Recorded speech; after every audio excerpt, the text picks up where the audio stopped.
जय हिंद दोस्तों। हमने कल बायो के बारे में समझा, उसका परिचय क्या है। उसके बाद हमने जाना कि बायो में की खोज किसने की और उसको टर्म किसने दिया, उसका शाब्दिक अर्थ क्या होता है। अब हम जानेंगे कोशिका के बारे में। हम कोशिका को इंग्लिश में बोलते हैं सेल, क्या सेल, और बायो में बोलते हैं साइटो, और उसके अध्ययन को बोलते हैं लॉजी। क्या टोटल मिला के बोलते हैं साइटोलॉजी। साइटो मतलब जीव, लॉजी टर्म का मतलब टू स्टडी। कोशिका हमारे जीवन की संरचनात्मक कार्यात्मक इकाई है। क्या कोशिका हमारे जीवन की संरचनात्मक कार्यात्मक इकाई है। और ये सेल का सबसे पहले खोज किसने किया था, हम बताएं। सबसे पहले खोज तो सर्वप्रथम 1665 ईस्वी में, कितने 1665 ईस्वी में रॉबर्ट हुक के द्वारा खोज किया गया था। खोज किया गया था। उन्होंने देखा किसमें था, उन्होंने सूक्ष्मदर्शी में देखा था। आप लोगों ने अभी सूक्ष्मदर्शी देखा नहीं होगा, शायद मैं भी नहीं देखी, लेकिन ये बताया जाता है कि सूक्ष्मदर्शी के माध्यम से उन्होंने देखा था। और उन्होंने एक कार्क का मतलब एक लकड़ी का टुकड़ा लेके, उसके एक छाल होती है और उसमें से लेके उसमें देखा था। और उसमें देखा क्या कि मत्स्यों के छत्ते के समान कोशिका दिखाई। इस टाइप की उसकी संरचना थी। किस टाइप की? इस टाइप की संरचना थी, जो छोटे छोटे होल थे। ये इनका नाम उन्होंने क्या दिया? कोशिका। लेकिन इन्होंने बाद में इनको पता चला कि इन्होंने मृत कोशिका की खोज की। किसकी? मृत कोशिका की। लेकिन जीवित कोशिका की फिर खोज किसने की थी? तो जीवित कोशिका की खोज किया था 1831 में किए थे एंटोनी वॉन ल्यूवेनहॉक ने। एंटोनी वॉन ल्यूवेनहॉक ने 1831 में जीवित कोशिका विज्ञान की खोज किया था। अब इसके बारे में हम जानेंगे कि आगे क्या क्या दिया था। सेल थ्योरी यानी कोशिका सिद्धांत किसने दिया था। कोशिका हमारे मिलके क्या क्या हमारे बॉडी में क्या क्या काम करता है। सेल थ्योरी, कोशिका सिद्धांत किसने दिया था? दो वैज्ञानिकों ने दिए थे। कौन कौन? स्लाइडेन और स्वान ने। ये दो वैज्ञानिकों ने सेल थ्योरी दिया था। सेल थ्योरी का मतलब इन्होंने बताया कि हमारे बॉडी में सेल किस टाइप से काम करता है, उसके अंदर क्या क्या पार्ट होते हैं, उनका कार्य क्या होता है। तो उन्होंने इसके बारे में बताया। चलिए हम जानते हैं। ये कोशिका जो है हमारे शरीर की बेसिक यूनिट है। कोई छोटी अंग नहीं है, छोटी इकाई है। क्या इसको अध्ययन के बारे में बोलते हैं? टू स्टडी अबाउट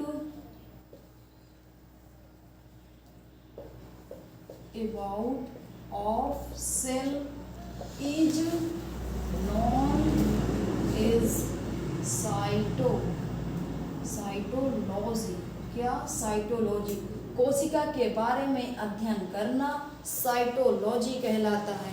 कोशिका हमारे जीवन की संरचनात्मक कार्यात्मक इकाई है। अब हम इसके बारे में आगे पढ़ेंगे कि कोशिका हमारे किस टाइप से मिल के बना है। कैसे? जिस प्रकार अभी बताते हैं। जिस प्रकार ये ईंट है, ईंट से मिलकर एक दीवार बनती है। क्या? दीवार। और बहुत सारी दीवार मिलके एक रूम का यानी कमरा का निर्माण करते हैं। और बहुत सारे जब चारों तरफ सजा दो कमरों को तो पार्टिकुलर एक घर बन के तैयार हो जाता है। ठीक इसी प्रकार हमारा कोशिका है। कोशिका क्या? छोटी छोटी कोशिका मिलके किसका निर्माण करती हैं? ऊतक का। ऊतक को इंग्लिश में बोलते हैं टिश्यू। और बहुत सारे टिश्यू मिलके ऑर्गन यानी अंग का निर्माण करते हैं। और बहुत सारे अंग, जिस प्रकार हमारी आँख है, नाक है, कान है, ये एक अंग। और इनको पार्टिकुलर एक अच्छे जिसका जहाँ स्थान उस पर रख दिया गया सजाकर, वो पूरे हमारे अंग सिस्टम को बना दिया। अंग तंत्र को, ऑर्गन सिस्टम, अंग तंत्र यानी हमारे संपूर्ण शरीर को बना के दिया। पूरा तैयार होता है अंग तंत्र या अंग तंत्र। तो हमने जाना कि ईंट से दीवार बनता है और बहुत सारी जब चारों तरफ दीवार खड़ी कर दो तो एक कमरा बन जाता है और चारों तरफ कमरा एक पार्टिकुलर उसको सजा दो तो घर बन जाता है। ठीक उसी प्रकार हमारे कोशिका है, कोशिका मिलके ऊतक का निर्माण करते हैं और बहुत सारे ऊतक मिलके ऑर्गन का निर्माण करते हैं यानी अंग का, और बहुत सारे ऑर्गन मिलके अंग तंत्र का निर्माण करते हैं। अब चलिए आगे बारे में जानते हैं कि हमारे कोशिका के अंदर कितने कोशिकांग पाए जाते हैं। चलिए, एक प्रकार से कोशिका है और इसके बाहर ये एक झिल्ली पाई जाती है। कौन सी झिल्ली इसको बोलते हैं? Cell membrane. इसको बोलते हैं सेल मेम्ब्रेन। क्या? Cell membrane. सेल का मतलब कोशिका, मेम्ब्रेन का मतलब झिल्ली। इसको बोलते हैं कोशिका झिल्ली या प्लाज्मा झिल्ली। कोशिका झिल्ली, ये इसका काम क्या होता है? ये कोशिका को सुरक्षा प्रदान करती है। हमारे जो बॉडी में जो कोशिका पाई जाती है उस कोशिका के में एक आवरण होता है जिसको बोलते हैं कोशिका झिल्ली। ये इसकी रक्षा करती है। और जो पादप में पाए जाते हैं, पादप में कोशिका भित्ति होती है और वो दो उसमें पाए जाते हैं। ये कोशिका झिल्ली किसमें की बनी होती है? प्रोटीन की बनी होती है। हमारे शरीर में जो कोशिका पाई जाती है वो प्रोटीन की झिल्ली उसमें बनी होती है, लेकिन जो पादप में झिल्ली होती है, पेड़ पौधों में झिल्ली पाई जाती है, वो सेल वॉल की बनी होती है। किसकी? सेल वॉल की। इसको बोलते हैं कोशिका भित्ति। कोशिका भित्ति। जो पौधों में पाई जाती है झिल्ली उसको कोशिका भित्ति बोलते हैं और इंग्लिश में सेल वॉल बोलते हैं। और ये काहे की ये झिल्ली बनी होती है? तो किसमें की बनी होती है? सेलुलोज की। किसमें की? सेलुलोज की। ये सेलुलोज की बनी होती है। जैसे अब पेड़ पौधों से बना है कपड़ा, तो कपड़ा काहे का बना होता है? सेलुलोज का। जब कभी क्वेश्चन आए कि कपड़ा काहे का बना होता है? सेलुलोज का। जो भी पेड़ पौधों से हमको प्राप्त होता है, जैसे कागज हो गया, कागज भी सेलुलोज का बना होता है। और जो पैसा गिना जाता है, वो जो नोटें होती हैं, वो भी सेलुलोज की, क्योंकि वो पेड़ पौधे से पाया जाता है। अब इसी प्रकार अब इसके अंदर पाए क्या जाते हैं? ये इसको माइटोकॉन्ड्रिया बोलते हैं। और इसके अंदर क्या पाया जाता है? राइबोसोम पाया जाता है। और क्या? गोल्जी का पाया जाता है। और एंडोप्लाज्मिक रेटिकुलम, ER से इसको कहते हैं। और क्या क्या पाया जाता है? और प्रोटीन न्यूक्लियस यानी केंद्रक, न्यूक्लियस पाया जाता है।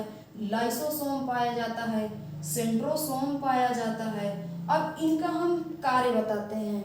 अब क्या? माइटोकॉन्ड्रिया। सर्वप्रथम माइटोकॉन्ड्रिया के बारे में जानते हैं। माइटोकॉन्ड्रिया। क्या? माइटोकॉन्ड्रिया। इनकी सर्वप्रथम खोज किसने किया था? तो अल्टमैन ने। कौन? अल्टमैन ने इनकी खोज किया था। अल्टमैन एक वैज्ञानिक हैं। इन्होंने इसके बारे में बताया कि ये क्या है, इसको क्या किस नाम से जानते हैं और क्या क्या इसका कार्य होता है। तो हम बताते हैं। माइटोकॉन्ड्रिया, जैसे हम श्वसन करते हैं, श्वसन के माध्यम से जो हीमोग्लोबिन जाता है ये माइटोकॉन्ड्रिया में जाता है और इसके अंदर एक चक्र चलता है। कौन सा? क्रेब्स चक्र। इसके माध्यम से ये एटीपी बनाता है और 38 एटीपी मिल के एक ग्लूकोज का निर्माण करते हैं। कितने? 38 एटीपी मिल के एक ग्लूकोज का निर्माण करते हैं, जो कि हमें ऊर्जा प्रदान करता है। क्या? ऊर्जा प्रदान करता है। हम इसको इसलिए क्या बोला जाता है? Power house. कोशिका का पावर हाउस बोला जाता है या ऊर्जा घर। कोशिका का ऊर्जा गृह बोला जाता है। क्यों बोला जाता है? क्योंकि यह ऊर्जा बनाने का कार्य करता है।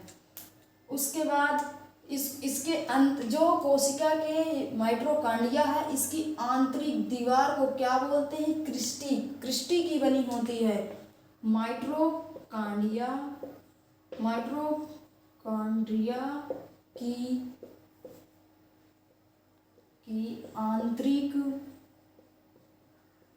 आंतरिक दीवार को दीवार काहे की बनी होती है?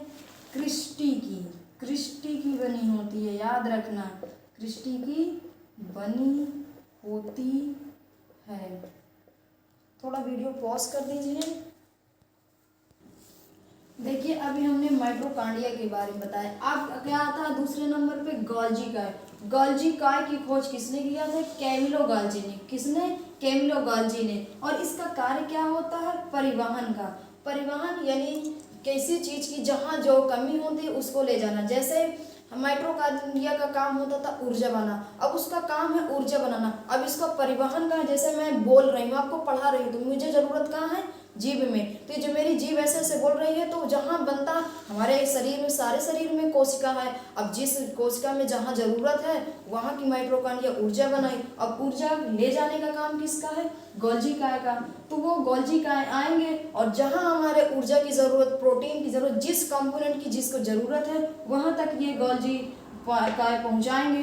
तो जैसे हम आपको पढ़ा रहे हैं तो हमारी एनर्जी कहाँ खर्च हो रही है? मुंह पे, यानी हमारी जीभ ज़्यादा बोल रही है, तो यहाँ एनर्जी हमारी ज़रूरत है, तो परिवहन ये करेगा गोल्जी काय, हमको ऊर्जा यहाँ तक ले। कोई धावक है, वो दौड़ रहा है, तो वो पैर से दौड़ रहा, तो उसको एनर्जी पैर में चाहिए, तो वो गोल्जी काय वहाँ परिवहन करके जाएंगे, उनको ले जाएंगे ऊर्जा। उसके बाद जो एक किसान होता है जो मजदूरी करता है, वो हाथों के द्वारा अपना हल चलाता है या फावड़ा करता है, तो उसको हाथों में ज़रूरत है, तो एनर्जी हाथों तक ले जाएंगे। तो कहने का मतलब कि गोल्जी काय का जो कार्य होता है वो परिवहन का काम होता है। अब हम आगे समझेंगे राइबोसोम। क्या?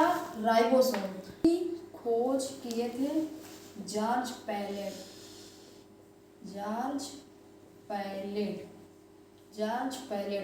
इनका कार्य क्या होता है?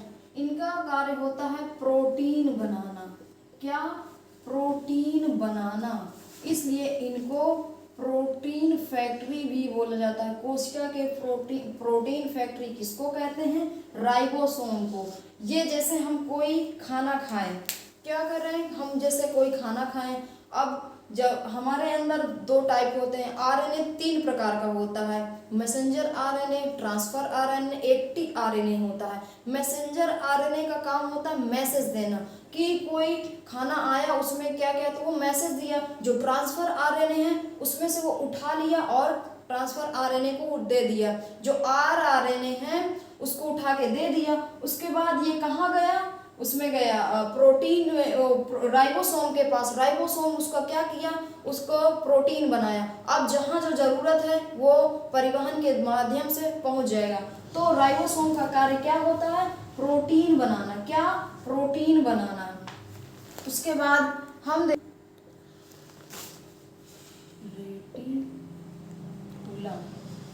Endoplasmic reticulum.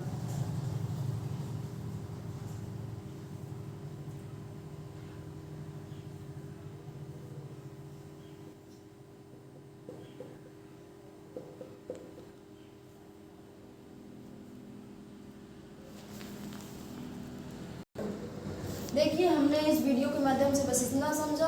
आगे की वीडियो आने वाली है, हम उसके बारे में लाइसोसोम, सेंट्रोसोम और एंडोप्लाज्मिक रेटिकुलम के बारे में समझाएंगे। ज़्यादा वीडियो बड़ी नहीं करना चाहेंगे, बस इतना ही। जय हिंद। आपकी आज के लिए इतना ही तक, आगे हम समझेंगे। आपको अच्छा लगे तो हमारी वीडियो को शेयर करें और सब्सक्राइब करें, ज़्यादा से ज़्यादा लोगों को तक पहुँचाएँ। जय हिंद। कैसे लगी? अब ज़्यादा से ज़्यादा लोगों को शेयर करें, सब्सक्राइब करें और कमेंट करना ना भूलें कि आप हम जैसे, और लाइक करें ताकि हमको पता चले कि हमने कैसे पढ़ाया, कैसा कंटेंट रहा, आप तक ये पहुंच सके। जय हिंद।